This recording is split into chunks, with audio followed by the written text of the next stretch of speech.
Mesdames et messieurs, c'est un réel plaisir d'être parmi vous. Bonsoir et bienvenue dans cette nouvelle édition. À l'aune de l'actualité, plus de 5000 habitants d'Ivat sont venus dans les locaux de la commune pour préparer leur dossier afin d'obtenir leur titre foncier. L'opération a débuté ce lundi. Un reportage de Fantesena Mireille et de Yves Chanel. Depuis lundi, la réception des documents en vue d'obtenir un titre foncier est ouverte dans la municipalité d'Ivatu. Environ 1 millier de personnes par jour y sont venues au cours des 5 derniers jours. Les procédures dans le traitement des dossiers et leur coût élevé sont les principales raisons qui poussent la population à abandonner la régularisation de leurs biens et cela entraîne à des litiges fonciers. Le gouvernement actuel facilite désormais l'accès aux titres fonciers. Et la municipalité d'Ivatu a participé à cette vulgarisation, explique le maire Penz Ranjanarsu. En raison de la demande des résidents, la possibilité de préparer les documents pour l'émission de titres se poursuivra la semaine prochaine. Et toujours dans ce contexte, l'absence des documents tels que les titres ou les registres fonciers est la principale raison des litiges. L'accès à ces documents est désormais facilité par le service foncier. Ainsi, une porte ouverte est dédiée chaque premier vendredi du mois pour informer les usagers. Indoniana Martina Nzaranjiansu.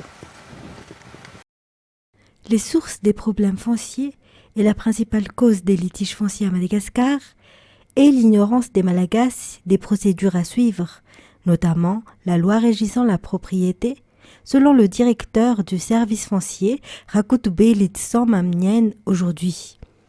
Il est important que chacun connaisse ses droits concernant sa propriété et ait des documents clairs et légaux, titres, cadastres et registres fonciers. L'acquisition de ces documents a été expliquée lors de la porte ouverte qui s'est tenue ce jour à Anoussi. Cette porte ouverte aura lieu tous les premiers vendredis du mois et cela dans toutes les régions de l'île.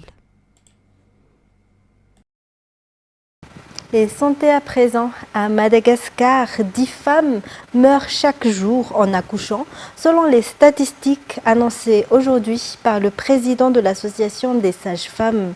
L'objectif est de réduire au maximum le taux de mortalité des mères et des enfants, selon cette association. Aujourd'hui a été célébrée la journée mondiale des sages-femmes. Radramanazatouf, Anzarazanarville. L'augmentation ou la diminution du taux de mortalité des mères et des enfants ne dépend pas de l'effectif des sages-femmes. Elles dépendent notamment de la prévention de toute complication lors de l'accouchement, a déclaré la présidente nationale de l'Association des sages-femmes de Madagascar. Par conséquent, les personnes enceintes doivent faire preuve de vigilance et il est également important que les sages-femmes utilisent un équipement qui respecte les normes. Il existe actuellement 14 500 sages-femmes enregistrées au sein de l'Ordre des sages-femmes. Aujourd'hui, 5 mai, a été célébrée la Journée mondiale des sages-femmes. Le directeur de cabinet au sein du ministère de la Santé publique, qui a représenté le ministre, a déclaré que le gouvernement donne toujours de l'importance à la santé des mères et des enfants. Il a également encouragé les sages-femmes dans l'accomplissement de leur travail. En plus de la célébration de la Journée mondiale des sages-femmes, la semaine des paramédicaux a également débuté ce jour. L'Association des paramédicaux de Madagascar est venue au CSB de Issouch pour offrir des équipements de protection sanitaire aux agents de santé qui y travaillent. Par ailleurs, le 12 mai marquera la Journée mondiale des infirmières qui sera célébrée à Batjazak. Infrastructure à présent, le CEG Betsemtatach aux 67 hectares ne respecte plus les normes en raison de l'augmentation du nombre d'élèves. Environ 3000 élèves y sont enseignés actuellement, a indiqué son directeur. Les élèves y sont obligés d'utiliser les salles de classe en alternance et on est obligé de limiter le nombre de ces derniers. Indoniana Martina, Zaranjiansu. Le CEG Betsemtatach aux 67 hectares est le deuxième établissement d'Antananarivo en matière de nombre d'élèves. Au total, 2957 élèves y sont enseignés actuellement. Ils sont répartis dans 31 salles de classe. L'infrastructure ne correspond plus face à l'augmentation des effectifs, se plaint le directeur Ranadson Luc Zico. L'inscription des nouveaux élèves est également limitée. Avoir une infrastructure répondant aux normes améliorera les résultats scolaires. Pour l'année dernière, le taux de réussite à l'examen du BEPC était de 70%. L'objectif est de l'augmenter d'après les explications. Dans le cadre des travaux d'agrandissement de cette école publique et pour célébrer le 30e anniversaire de sa création, les responsables ont mené de nombreuses activités. Le directeur de l'école en appelle au gouvernement pour les aider dans cette expansion. Côté sport, deux noms célèbres de professionnels du sport français, notamment du football, viendront à Madagascar à la fin de ce mois. L'un assurera la formation de nos journalistes sportifs en vue de l'accueil par Madagascar des Jeux des îles de l'océan Indien, tandis que l'autre apportera le développement aux entraîneurs de clubs sans exception à Madagascar.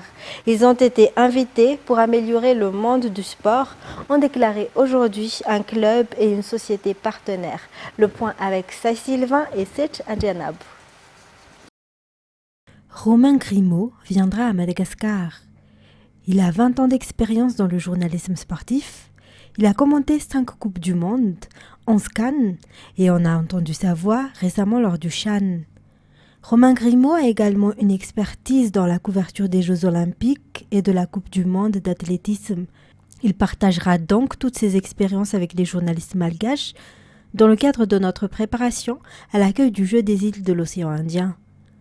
Jean-Luc Vasseur l'accompagnera également lors de son voyage. Ce dernier est entraîneur et formateur en football. Il a remporté le titre de coach Best Women's 2020, la Ligue des champions féminines 2020 et bien d'autres. Les deux professionnels du sport français organiseront une campagne de sensibilisation des jeunes à la lutte contre la toxicomanie. Par ailleurs, le ministère de la Jeunesse et des Sports organisera un camp atelier avec Luc Vasseur et Romain Grimaud au stade Barea pour le développement du sport malgache. Leur visite chez nous se tiendra du 30 mai au 1er juin. Dans les actualités internationales, ils sont petits, maniables et très efficaces et c'est une arme majeure de la guerre en Ukraine, les drones. La Russie et l'Ukraine les utilisent en nombre. Pour Moscou, c'est un outil de bombardement des infrastructures. Kiev, de son côté, les utilise pour des opérations de sabotage. Reportage de France 2. Des drones russes qui s'envolent pour le ciel ukrainien. L'image fait les titres de la télévision russe. Elle prétend qu'il cible des infrastructures. La nuit dernière, les forces russes ont lancé une attaque de drones massive sur des cibles industrielles et militaires sur le territoire de l'Ukraine. Selon les Ukrainiens, ils visaient en fait la capitale Kiev où ils ont été interceptés et Odessa dans le sud. Presque au même moment, à Ilski, côté russe, la raffinerie prend feu. Là encore, il s'agirait d'une attaque de drone, cette fois ukrainien. Et ce soir, le gouverneur de Sébastopol en Crimée écrit sur son compte Telegram qu'un drone aurait été éliminé à proximité d'un aéroport. Plus que jamais, ce conflit est d'abord une guerre des drones. Depuis des mois, la ligne de front était figée.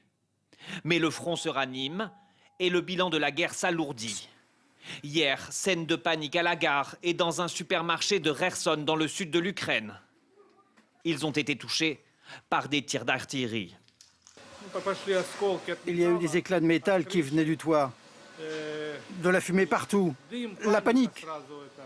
Selon les Ukrainiens, 21 personnes ont perdu la vie, 46 ont été blessées. Les Russes n'ont fait aucun commentaire officiel. Montée de la tension, des deux côtés, les armées entraînent leurs soldats dans l'urgence. Une contre-offensive ukrainienne est annoncée comme imminente. Mais sur leur chemin, les Ukrainiens trouveront les fortifications construites par les Russes. Elles atteindraient 800 km de long, selon certaines estimations. Alors que le conflit fait plus que jamais rage au Soudan, les habitants fuient vers l'Arabie Saoudite ou le Tchad. En terrain de guerre, les civils restants font face à de multiples pénuries. France 24. C'est une nouvelle journée de combat à Khartoum. Les explosions et les tirs résonnent toujours, malgré les trêves promises par les forces armées soudanaises et les paramilitaires des forces de soutien. 5 millions d'habitants de la capitale restent terrés chez eux, sans eau, électricité ni nourriture. Après plus de 20 jours d'affrontements, l'exode des civils se poursuit. C'est le chaos, c'est la guerre. N'importe qui peut vous voler vos biens, c'est la jungle. C'était un voyage difficile, nous avons fui, nous avons marché. Nous sommes en sécurité ici et nous voulons y rester avec nos proches parce que nous avons souffert plus que nous n'aurions dû. Au Soudan, les combats ont déjà fait 700 morts et plus de 5000 blessés. Les hôpitaux, autre théâtre des plus violents combats, sont à l'arrêt, notamment à l'ouest du pays, au Darfour. Cette situation, mais aussi la période de l'année, inquiète et complique le travail des associations humanitaires. Cette crise ne pouvait pas arriver à un pire moment. Au Sud-Soudan, nous entrons dans la période de soudure annuelle et dans la saison des pluies où l'accès est difficile. Nous avons déjà plus de 7 millions de personnes nécessitant d'une aide alimentaire. Nous ne sommes pas en mesure de les aider toutes en raison des problèmes de ressources. Alors que le gouvernement soudanais promet de rétablir la paix, selon l'ONU, plus de 800 000 personnes pourraient être forcées à fuir le Soudan d'ici octobre. La Ligue arabe a annoncé de son côté organiser ce dimanche une réunion extraordinaire sur la situation dans le pays. Pour terminer, Charles III, l'éternel prince devenu roi. Le parcours sinueux du nouveau monarque britannique à travers ce reportage.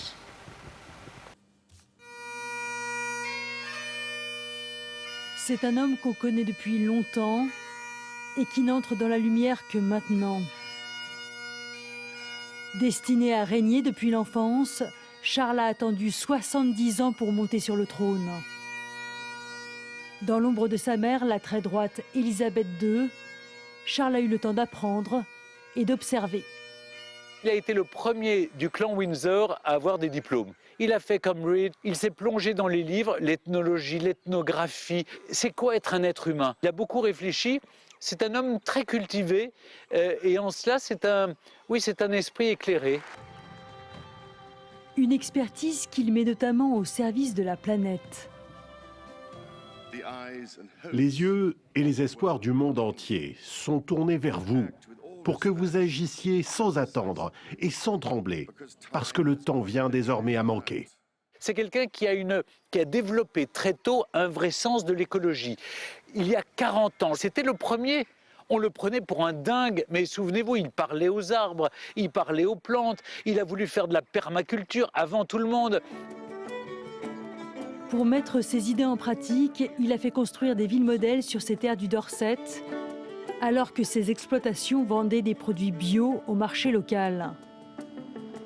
Avec ses fermages, il a amassé des revenus qui finançaient ses fondations, à commencer par le Princess Trust, destiné aux jeunes en difficulté. Ça vaut toujours la peine, même s'il n'y a qu'une seule personne qui déploie ses talents et son potentiel pour réussir à faire ce qu'elle veut vraiment accomplir, c'est ça qui nous motive tous. Donc la question était vraiment, comment faire une différence dans la vie des gens?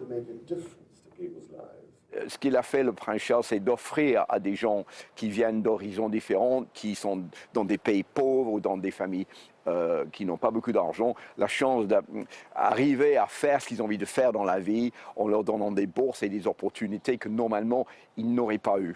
Donc ça, c'est quelque chose qui est extrêmement bien vu. Malgré ses atouts, Charles n'a pas toujours été populaire. Éclipsé par sa jeune et belle épouse Diana, il divorce de la princesse en 1996, un an avant son décès dans un accident à Paris. À l'époque, la couronne tremble. Mais 25 ans plus tard, Charles accède au trône avec sa seconde épouse à ses côtés, Camilla. C'est la revanche de Camilla. C'est-à-dire que c'est celle qu'on appelait le Rottweiler, qu'on appelait la sorcière, qu'on appelait l'autre femme, la méchante, etc. Non seulement elle est devenue reine consort, mais maintenant, pour le couronnement, elle devient Sa Majesté la reine Camilla. C'est un vieux couple maintenant. Ils se connaissent depuis 50 ans, ils sont mariés depuis 2005, mais elle a gagné sa place en quelque sorte. Malgré son âge, le couple royal ne devrait pas chômer. Le règne débute alors que le pays traverse une succession de crises. Chers lords et membres de la Chambre des communes, Plus que jamais, le roi doit jouer son rôle de ciment de la nation.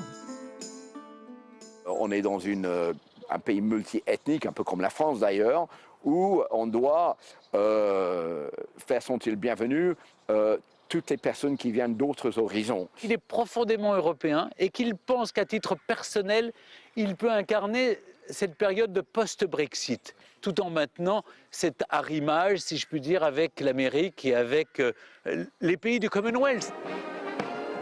Le Commonwealth, c'est plus de 50 pays qui appartenaient pour la plupart à l'Empire britannique et Charles en est le chef. His Royal Highness, the Prince of Wales. Il règne officiellement sur 15 d'entre eux, mais plusieurs réfléchissent à s'émanciper de la couronne, ce qui affaiblirait le nouveau roi. Car le plus grand exploit des Windsor, c'est d'exister encore au XXIe siècle. Le défi principal pour le roi, c'est de pérenniser la famille royale. Parce que là, on est dans une situation où, dans les sondages, les derniers sondages, on a 17% de plus de Britanniques qui sont favorables à une république par rapport à il y a 10 ans. Et encore plus inquiétant pour la monarchie, c'est le fait qu'il y a très peu de jeunes gens entre 18 et 25 ans qui sont pour la monarchie. La famille royale a récemment été secouée par un scandale sexuel impliquant le prince Andrew, frère du roi, et par les sorties très médiatiques du prince Harry et de sa femme Meghan.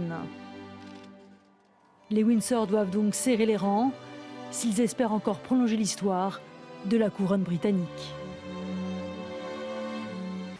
Et c'est la fin de cette édition. Mesdames et messieurs, merci de votre attention. Restez avec nous tout de suite après l'émission Data présentée par Jean-Claude Randjamalal. Quant à moi, je vous retrouve demain pour de nouvelles actualités. Au revoir et bonne soirée en notre compagnie.